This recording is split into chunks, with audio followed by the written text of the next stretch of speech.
بسم اللہ الرحمن الرحیم الحمد للہ رب العالمین والصلاة والسلام علی سید المرسلین و خاتم النبیین اما بعد۔ صحیح بخاری باب کتاب الوضو، حدیث نمبر 140، اردو ترجمہ۔ دونوں ہاتھوں سے چہرے کا صرف ایک چلو پانی سے دھونا بھی جائز ہے۔ ہم سے محمد بن عبد الرحیم نے روایت کیا، انہوں نے کہا مجھ کو ابو سلمہ خزاعی منصور بن سلمہ نے خبر دی، انہوں نے کہا ہم کو ابن بلال یعنی سلیمان نے زید بن اسلم کے واسطے سے خبر دی، انہوں نے عطا بن یسار سے سنا،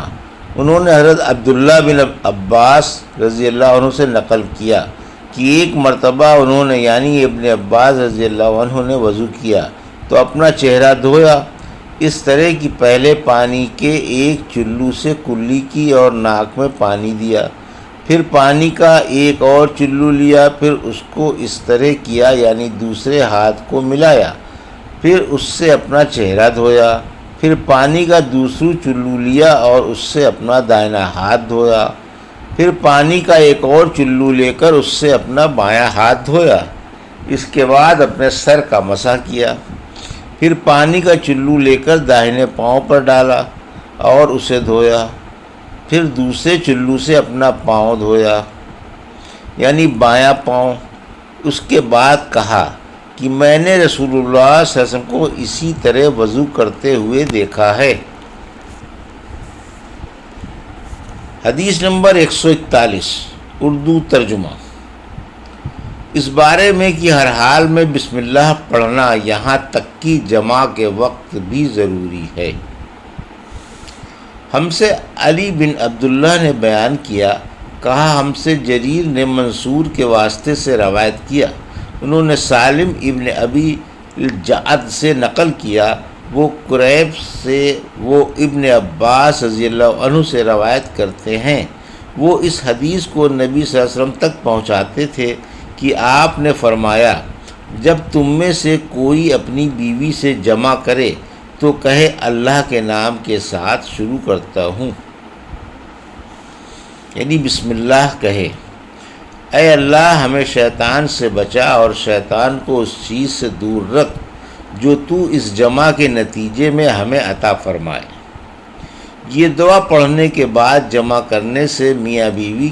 کو جو اولاد ملے گی اسے شیطان نقصان نہیں پہنچا سکتا۔ حدیث نمبر 142، اس بارے میں کہ بیت الخلاء جانے کے وقت کیا دعا پڑھنی چاہیے۔ اردو ترجمہ۔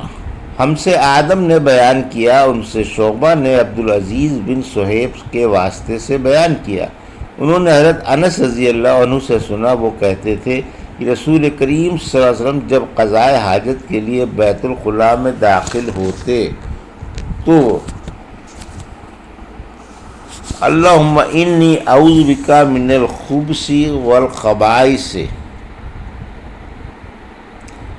تو یہ دعا پڑھتے، اے اللہ میں ناپاک جنوں اور ناپاک جنیوں سے تیری پناہ مانگتا ہوں۔ حدیث نمبر 143، اردو ترجمہ۔ باب اس بارے میں کہ بیت الخلاء کے قریب پانی رکھنا بہتر ہے۔ ہم سے عبداللہ بن محمد نے بیان کیا، کہا کہ ہم سے ہاشم بن القاسم نے کہا کہ ان سے ورقہ بن یشکری نے عبید اللہ بن ابی یزید سے نقل کیا، وہ ابن عباس رضی اللہ عنہ سے روایت کرتے ہیں کہ نبی کریم صلی اللہ علیہ وسلم پاخانے میں تشریف لے گئے، میں نے پاخانے کے قریب آپ کے لیے وضو کا پانی رکھ دیا، باہر نکل کر آپ نے پوچھا یہ کس نے رکھا؟ جب آپ کو بتلایا گیا تو آپ نے میرے لیے دعا کی اور فرمایا اے اللہ اس کو دین کی سمجھ عطا فرمائیو۔ حدیث نمبر 144، اردو ترجمہ۔ اس مسئلے میں کہ پیشاب اور پخانے کے وقت قبلے کی طرف منہ نہیں کرنا چاہیے، لیکن جب کسی عمارت یا دیوار وغیرہ کی آڑ ہو تو کچھ حرج نہیں۔ ہم سے آدم نے بیان کیا، کہا کہ ہم سے ابن ابی ذئب نے کہا کہ ہم سے زہری نے عطا بن یزید لیسی کے واسطے سے نقل کیا، وہ حضرت ابو ایوب انصاری رضی اللہ عنہ سے روایت کرتے ہیں کہ رسول اللہ صلی اللہ علیہ وسلم نے فرمایا، جب تم میں سے کوئی پاخانے میں جائے تو قبلے کی طرف منہ کرے، نہ اس کی طرف پشت کرے، بلکہ مشرق کی طرف منہ کر لو یا مغرب کی طرف۔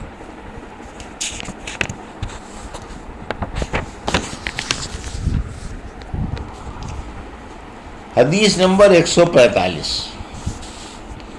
اس بارے میں کہ کوئی شخص 2 اینٹوں پر بیٹھ کر قضائے حاجت کرے تو کیا حکم ہے؟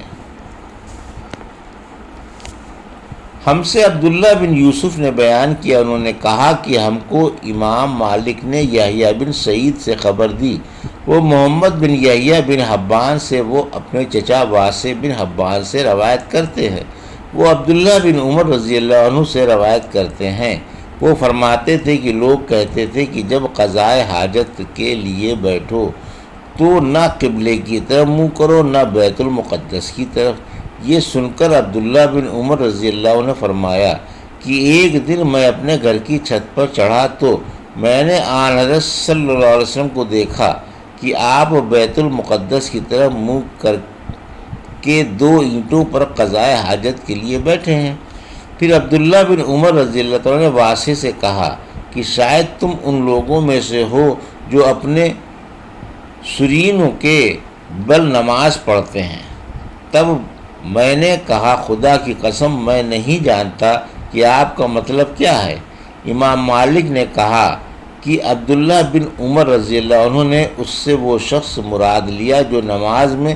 زمین سے اونچا نہ رہے، سجدے میں زمین سے چمٹ جائے۔ حدیث نمبر 146۔ اردو ترجمہ۔ اس بارے میں کہ عورتوں کا قضائے حاجت کے لیے باہر نکلنے کا کیا حکم ہے؟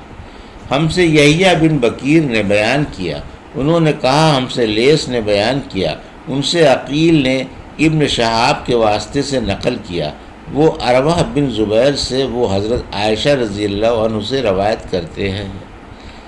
کہ رسول اللہ صلی اللہ علیہ وسلم کی بیویاں رات میں مناصے کی طرف قضائے حاجت کے لیے جاتی ہیں اور مناصے ایک کھلا میدان ہے، تو حضرت عمر رضی اللہ عنہ رسول اللہ صلی اللہ علیہ وسلم سے کہا کرتے تھے کہ اپنی بیویوں کو پردہ کرائیے، مگر رسول اللہ صلی اللہ علیہ وسلم نے اس پر عمل نہیں کیا۔ ایک روز رات کو عشاء کے وقت حضرت سودا بنت زمع رسول اللہ صلی اللہ علیہ وسلم کی اہلیہ جو دراز قد عورت تھیں باہر گئیں۔ حضرت عمر رضی اللہ عنہ نے انہیں آواز دی اور کہا ہم نے تمہیں پہچان لیا، اور ان کی خواہش یہ تھی کہ پردے کا حکم نازل ہو جائے، چنانچہ اس کے بعد اللہ نے پردے کا حکم نازل فرما دیا۔ حدیث نمبر 147۔ اردو ترجمہ۔ ہم سے زکریا نے بیان کیا، کہا ہم سے ابو اسامہ نے حشام بن عروہ کے واسطے سے بیان کیا، وہ اپنے باپ سے، وہ عائشہ رضی اللہ عنہا سے، وہ رسول اللہ صلی اللہ علیہ وسلم سے نقل کرتی ہیں کہ آپ نے اپنی بیویوں سے فرمایا کہ تمہیں قضائے حاجت کے لیے باہر نکلنے کی اجازت ہے۔ حشام کہتے ہیں کہ حاجت سے مراد پاخانے کے لیے باہر جانا ہے۔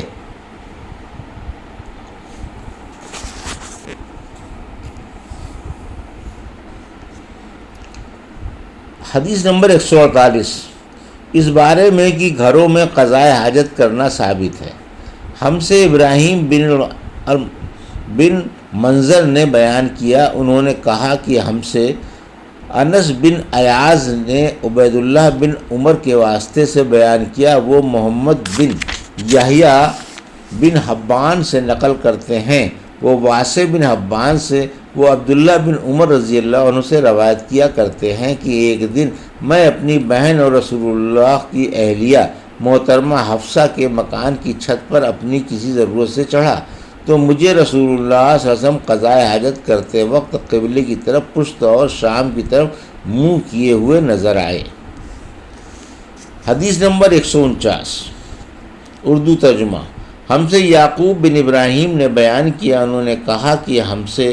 یزید بن ہارون نے بیان کیا، انہوں نے کہا ہمیں یحییٰ نے محمد بن یحییٰ بن حبان سے خبر دی، انہیں ان کے چچا واسع بن حبان نے بتلایا، انہیں عبداللہ بن عمر رضی اللہ عنہ نے خبر دی، وہ کہتے ہیں کہ ایک دن میں اپنے گھر کی چھت پر چڑھا تو مجھے رسول اللہ صلی اللہ علیہ وسلم 2 اینٹوں پر قضائے حاجت کے وقت بیت المقدس کی طرف منہ کیے ہوئے نظر آئے۔ ابھی آپ نے صحیح بخاری باب کتاب الوضو کی حدیث نمبر 140 سے 149 کا اردو ترجمہ سماعت فرمایا۔ اللہ سے دعا ہے کہ اللہ ہمیں ان حدیثوں کی صحیح سمجھ عطا فرمائے اور ان حدیثوں پر عمل کرنے کی توفیق عطا فرمائے، آمین یا رب العالمین۔